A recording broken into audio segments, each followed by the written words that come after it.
नमस्कार दोस्तों, मैं गौरव शर्मा स्वागत करता हूँ आप सभी का आपके अपने YouTube चैनल में। तो दोस्तों, जैसा कि आपको पता है रेशो और प्रोपोर्शन चल रहा है, ठीक है। पहले मैंने इसका पार्ट 1 कराया, आज पार्ट 2 जो इसका लास्ट पार्ट होगा। और मैं यहाँ आपके लिए केवल बेस्ट से बेस्ट क्वेश्चन ले रहा हूँ ताकि आपको कोई परेशानी ना आए किसी पेपर में, ठीक है। आइए देखते हैं। तो क्वेश्चन है, किसी फैक्ट्री में काम करने वाले कुशल मजदूर, अकुशल मजदूर और किरानी की संख्या का अनुपात 8, 5 और 1 है तथा उनकी मजदूरी क्रम से 5, 2, 3 के अनुपात में है। यदि उसमें अकुशल मजदूरों की संख्या 20 हो तथा सभी की कुल मजदूरी 3180 रुपये हो तो प्रत्येक किरानी की दैनिक मजदूरी ज्ञात करो। जो किरानी मजदूर है उनकी दैनिक जो है मजदूरी हमें ज्ञात करनी है। आइए देख लेते हैं। सबसे पहले 3 तरह की कैटेगरी है हमारे पास। कौन कौन सी है? एक तो कुशल है, दूसरा हमारे पास है अकुशल, और उसके बाद तीसरी कैटेगरी जो है हमारी वो है किरानी की कैटेगरी। कुशल, अकुशल और किरानी, ये 3 कैटेगरी की हमारी मजदूर हैं जिनका अनुपात है 8:5:1। 8:5:1 के अनुपात में इनका अनुपात है। और अगर इनकी मजदूरी का अनुपात बात करें, भाई ये तो इनकी संख्या का अनुपात हो गया। अगर इनकी मजदूरी का अनुपात हम निकालें तो मजदूरी का अनुपात कितना है? 5, 2 और 3। ये इसकी मजदूरी का अनुपात दे रखा है इनकी, ठीक है। बात समझ में आ रही है? अब हमसे कहा कि यदि उसमें अकुशल मजदूरों की संख्या, तो संख्या वाला ये है, संख्या का अनुपात देख लेंगे। अकुशल की बात करिए तो 5 की, इसका मतलब 5 बराबर आपको दे रखा है किसके? 20 के। तो 5 से 20 को काटेंगे 4, 1 बराबर आ गया 4 के। इसी तरह से हम इनकी वैल्यू निकाल सकते हैं। तो इसकी वैल्यू कितनी आ जाएगी? 8 चौक 32। इसकी वैल्यू कितनी आ जाएगी? 20 और 1 बराबर 4 के आपका आया ही था, ठीक है। कुल मजदूर आपके इस तरह से हो गए 32, 20 और 4, ठीक है। अब इन्होंने हमें दे रखा है कुल मजदूरी। क्या दे रखा है? कुल मजदूरी। हमें पता है पर मजदूर की जो मजदूरी है वो इतनी है। कुल मजदूरी हम निकालेंगे कैसे? 32 पंजे कितना हो जाएगा भाई? 160 प्लस 20 पंजे कितना हो जाएगा? 20 दूनी कितना हो जाएगा? 40 और 4 तिया कितना हो जाएगा? 12। तो ये टोटल मजदूरी आ गई है इनकी। और ये बराबर दे रखी है कितने? 3180 रुपये के। तो जोड़ लेंगे इन्हें। 212 बराबर 3180 आ गया, ठीक है। इसको काटेंगे। अब हमें पता है ये 318 है। 100 तिया 300 मतलब 106 होता तो कट जाएगा। तो हम इसको 2 गुना 106 लिख लेंगे। क्या लिख लेंगे? 2 गुना 106। देखो ये इस तरह से क्लिक करना है। अगर वैसे काटोगे तो पॉइंटों में कटेगा, ठीक है। तो 106 से काट लिया हमने 3 बार। तो ये 2 से काटा कितना है? 15। तो मतलब 1 की वैल्यू अगर 15 आ गई है। क्या पूछा है हमसे? किराने वाले मजदूरों की दैनिक मजदूरी कितनी है? कितनी है भैया दैनिक मजदूरी? प्रत्येक की पूछी है। तो कितनी है? 3। 1 की वैल्यू अगर 15 है तो 3 की वैल्यू इन्होंने पूछी है। 3 की वैल्यू कितनी आ गई? 45। आई बात समझ में? बहुत ही आसान तरीके से आप इसे कर सकते हो, कुछ नहीं है क्वेश्चन में। और इस तरह के क्वेश्चन इल्झा देते हैं अक्सर, ठीक है। आइए देखते हैं नेक्स्ट क्वेश्चन आगे की ओर। आइए भाई नेक्स्ट क्वेश्चन क्या कह रहा है ये? किसी फैक्ट्री में मजदूरों की संख्या 10:9 के अनुपात में कम कर दी जाए तथा प्रत्येक मजदूर की मजदूरी को 4:5 के अनुपात में बढ़ा दिया जाए। यदि पहले मजदूरी 3600 थी तो बाद में मजदूरी क्या होगी? चेंज करने के बाद मजदूरी क्या होगी आपको ये बताना है, ठीक है। ये बहुत ही सिंपल क्वेश्चन है, ठीक है भाई। मजदूरी को किस अनुपात में बढ़ाया जा रहा है? 10 अनुपात से कम किया जा रहा है ना। ये किसको कम किया जा रहा है? मजदूरी को। बात समझ में आ रहा है? ये मजदूरी को कम किया जा रहा है 10:9 के अनुपात में। उसके बाद क्या कह रहा है? सॉरी ये संख्या है, ये संख्या को कम किया जा रहा है, ठीक है। उसके बाद मजदूरी को कितना बढ़ाया जा रहा है? 4:5 के रूप में किसको बढ़ा दिया जा रहा है? ये मजदूरी को बढ़ा दिया जा रहा है। बात समझ में आ रही है? तो अब देख लेते हैं कुल मजदूरी कितनी बैठती है। 10 चौक 40। यहाँ पहले मजदूरी 40 थी और अब मजदूरी होगी 45। तो मजदूरी बढ़ गई है। तो इन्होंने पहले मजदूरी दे रखी है 40 की वैल्यू दे रखी है 3600। 0 से 0 कट गई, 4 से काटेंगे इसे 90 आ गया। तो 45 की वैल्यू निकालनी है आपको। तो 90 गुना 45, ठीक है। 0 आप ऐसे लगा देंगे।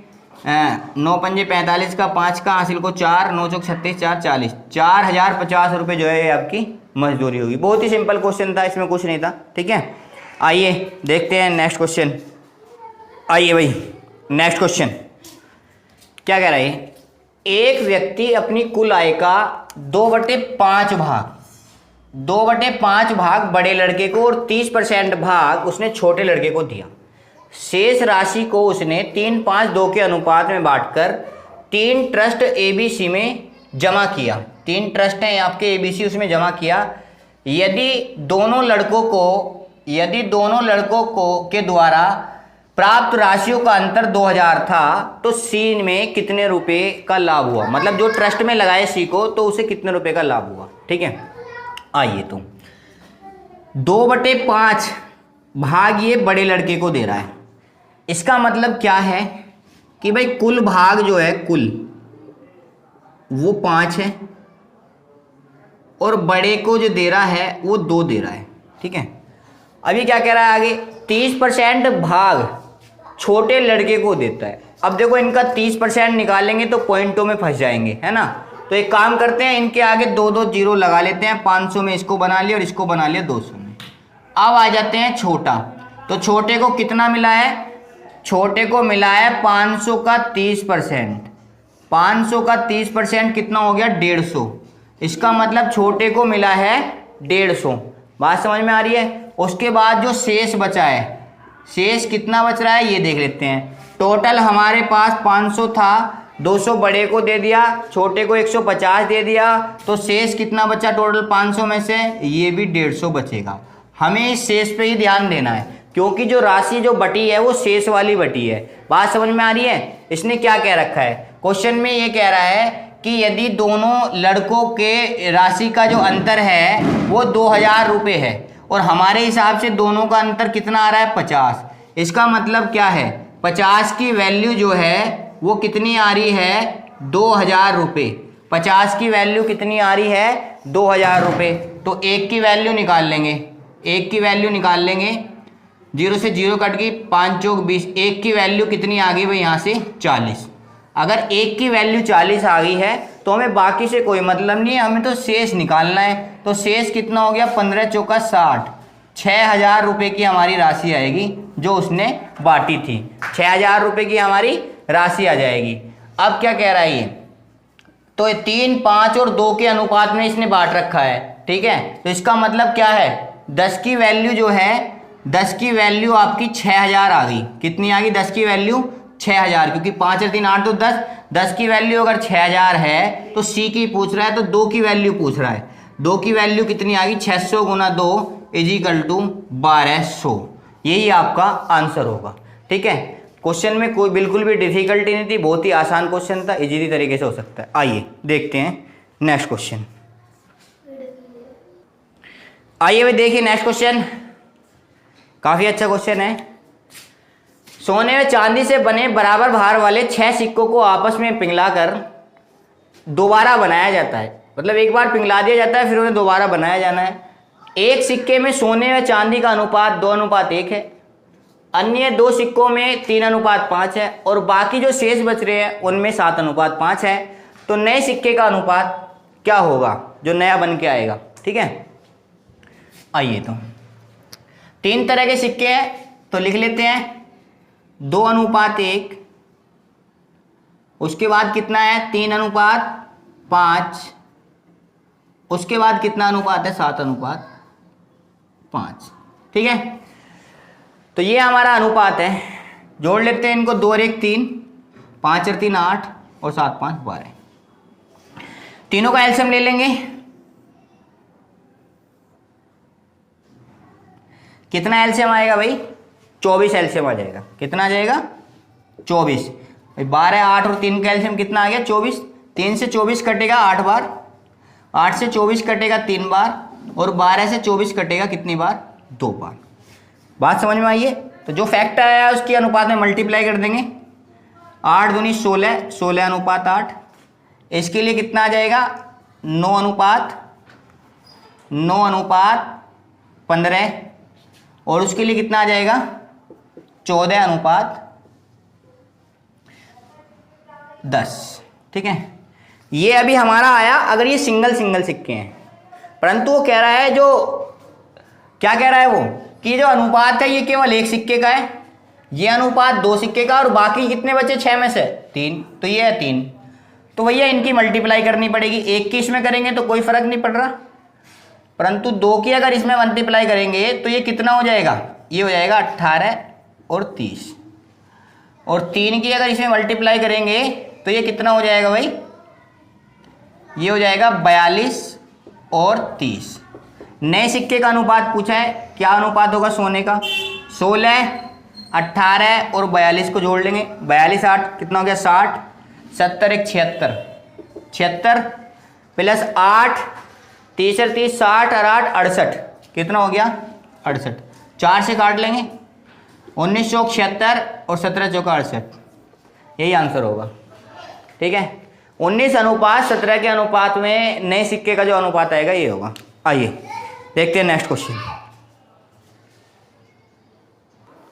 आइए भाई नेक्स्ट क्वेश्चन क्या कह रहा है, 15 सदस्यों के एक परिवार में प्रत्येक सदस्य को चावल की समान मात्रा की आवश्यकता होती है, बराबर बराबर मात्रा बांटी जाती है। किसी विशेष दिन परिवार के कुछ सदस्यों की अनुपस्थिति के कारण उनकी चावल की खपत में 5:3 के अनुपात में कमी हुई। ठीक है, तो ये पूछ रहा है तो उस दिन परिवार के कितने सदस्य अनुपस्थित थे। बात समझ में आई है। हाँ तो भाई इसने हमें बस एक ही चीज़ दी है करने के लिए, क्या दिया है, अनुपात, तो इसी का सहारा लेना पड़ेगा। ये कह रहा है भाई 5:3 के अनुपात में कमी हो रही है, तो मतलब पहले 5 की खपत होती थी, तो अब खपत कितने की हो रही है भाई, 3 की खपत हो रही है। तो कितनी कमी आई है, 2 की कमी आई है। कितनी कमी आई है, 2 की। तो भाई 5 की खपत कौन कितने आदमी कर रहे थे, 15 आदमी, तो 15 आदमी कर रहे थे 5 की खपत। अब जो कमी आई है, कमी किसकी वजह से आई है, जो अनुपस्थित थे, तो इसका मतलब जो कमी आई है उसकी वैल्यू निकाल लेते हैं। अगर 5 की खपत कर रहे थे 15 आदमी, सॉरी 15 सदस्य कर रहे थे, कितनी 5 की हमें तो सदस्यों की संख्या निकालनी है ना, तो सदस्यों के हिसाब से करेंगे। भाई 5 की खपत कर रहे थे कितने, 15 आदमी। ठीक है, 5 दिया 15, 2 की खपत कितने आदमी करेंगे, 2 की खपत करेंगे 6 आदमी। अभी 2 की खपत क्यों निकाली हमने, 2 की खपत ये निकाली क्योंकि 2 की कमी हुई है। तो कमी किसकी वजह से हुई है, जो अनुपस्थित थे, तो अनुपस्थित तो 2 की खपत उनकी कम हो गई, तो यही 2 की खपत निकाल दी, इसका मतलब 6 आदमी अनुपस्थित थे, ये इसका आंसर होगा। ठीक है, आइए भाई देखते हैं नेक्स्ट क्वेश्चन।